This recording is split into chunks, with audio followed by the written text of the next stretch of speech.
Hai, hello, salam sejahtera Malaysia. Selamat datang ke channel Fels Lifestyle. Terima kasih kerana terus setia dan terus bersama di dalam channel ini. Ada satu berita yang pasti membuat penyokong-penyokong Muhyiddin, penyokong-penyokong PN sakit telinga. Rupanya Madani tetap jadi pilihan ramai, hanya 5,6% sokong pembangkang. Ini termasuk seluruh musuh politik Anwar yang coba untuk jatuhkan Anwar, yang coba untuk guling Anwar. Akhirnya ini berita buruk untuk mereka. Undian atas talian oleh aktivis Fahmi Reza menerusi platform X menyaksikan kerajaan Madani tetap menjadi pilihan ramai dengan memperoleh undian tertinggi mencecah 47,5%. Wow, ini berita baik untuk penyokong kerajaan perpaduan. Oke, saudara-saudara, sebelum saya teruskan di dalam isu ini, di dalam video hari ini, saya ingin memberikan Anda satu rekomen. Saya rekomen Anda untuk membeli produk yang saya tag di dalam video ini. Ini minyak wangi cukup wangi.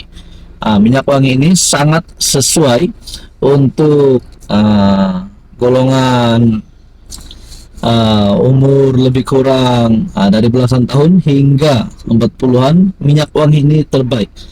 Lebih-lebih lagi bagi yang sudah berkawin, mana tahulah untuk penarik kepada pasangan Anda. Jadi harganya cukup murah. Anda boleh lihat produk yang saya tag di dalam video ini. Oke, baik saudara-saudara yang saya hormati, dalam masa sama sebanyak 46,9% pengguna X memilih tidak menyebelahi mana-mana blog. Hello warga Twitter Jaya yang bukan akaun Cyber Trooper PH, BN atau mana-mana parti politik.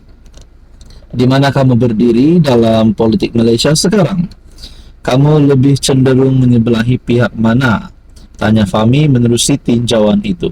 Jadi saudara-saudara, ini pasti satu berita yang berita baik untuk penyokong-penyokong kerajaan perpaduan. Dan adakah ini akan menjadi kenyataan pada PRU 16 nanti? Apa komen Anda? Hai, hello, salam sejahtera Malaysia. Selamat datang ke channel Fels Lifestyle. Terima kasih kerana terus setia dan terus bersama di dalam channel ini.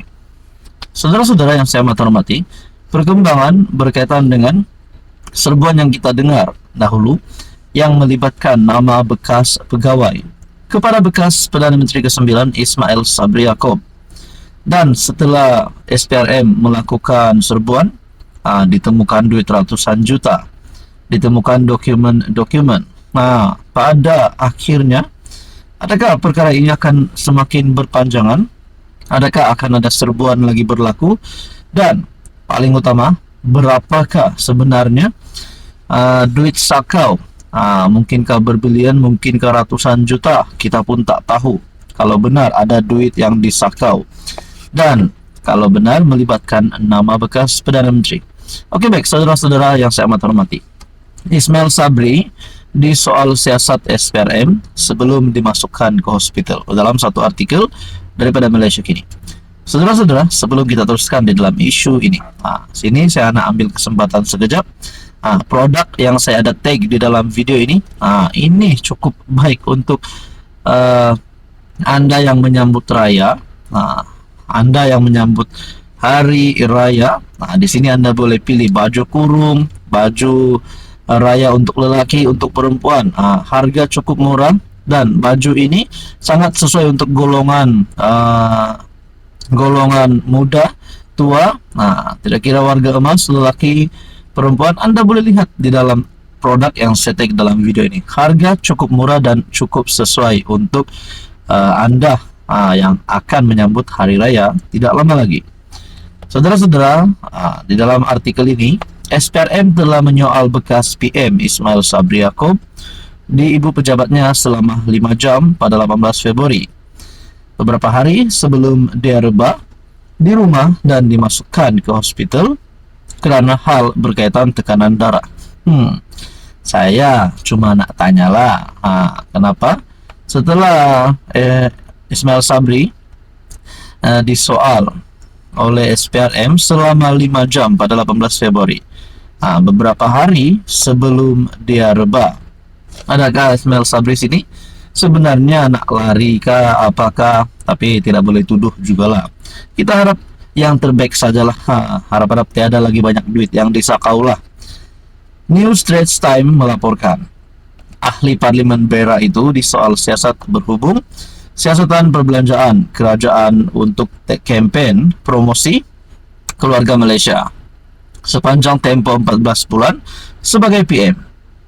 Menurut laporan itu, Ismail Sabri dijangka dipanggil semula untuk siasatan lanjut. Pada 23 Februari, sehari selepas Ismail Sabri dimasukkan, dilaporkan 4 pegawai yang dikaitkan dengannya direman, 3 ditahan selama 5 hari bermula Jumaat, manakala individu keempat direman selama 3 hari, dibebaskan pada 23 Februari. Turut dilaporkan dalam serbuan SPRM di kediaman salah seorang bekas pegawai kaki tangan Ismail Sabri, penyiasat menemui lebih RM100 juta, uang tunai dan barang berharga, termasuk barang kemas dalam beg dan peti besi di beberapa bilik. Berkaitan dengan ini, saudara-saudara, apa komen Anda? Hai, hello, salam sejahtera Malaysia. Selamat datang ke channel Fels Lifestyle. Terima kasih kerana terus setia dan terus bersama di dalam channel ini. Satu kejutan untuk peminat penyokong PKR, pengikut-pengikut PKR. Kita sudah mengetahui berkaitan dengan pemilihan PKR. Memang sahlah siapa nak lawan Anwar Ibrahim jadi presiden PKR.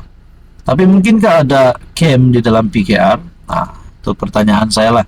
Dan kalaulah Anwar Ibrahim tidak mahu mempertahankan jawatan presiden, adakah sosok Rafizi Ramli antara yang paling tepat ataupun antara yang paling dekat untuk menjadi presiden PKR yang baru, ataupun Nurul Izzah, ataupun mungkin Saifuddin Nasution?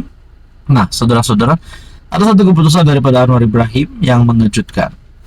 Anwar harap Rafizi diberi laluan muda sebagai timbalan presiden PKR. Makna kata, mungkin kita boleh cakap Anwar pecat Rafizi daripada jawatan, daripada menjadi calon jawatan presiden. Adakah dengan ini Rafizi tiada harapan untuk menjadi presiden PKR?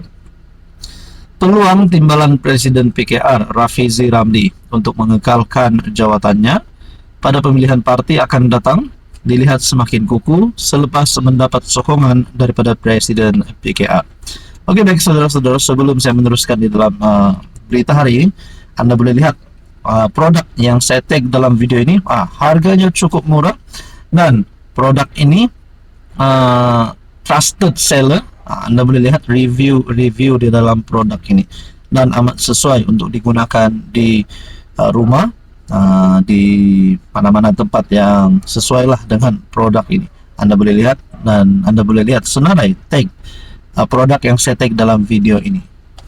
Saudara-saudara, Anwar berharap Rafizi yang juga Menteri Ekonomi diberi ruang untuk menjalankan tugasnya sebagai orang nombor 2 dalam PKR. Biar Rafizi diberi laluan muda.